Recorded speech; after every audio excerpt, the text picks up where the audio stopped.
सुटला. एक शिस्तबद्ध आणि शिस्तीचं मैदान जय अनवार केसरी मैदानातील गडी क्रमांक 48 सुटला आणि 48 मध्ये लढत चालू आहे. एकूण 8 गाड्या आणि 8 गाड्यांमध्ये लढत पाहायला मिळते.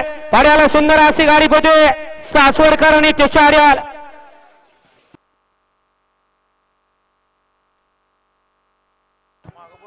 आर्याल होते आंबलेवाडी घोटावडेकर आणि पड्याल होता सासवडकरांचा चित्र्या.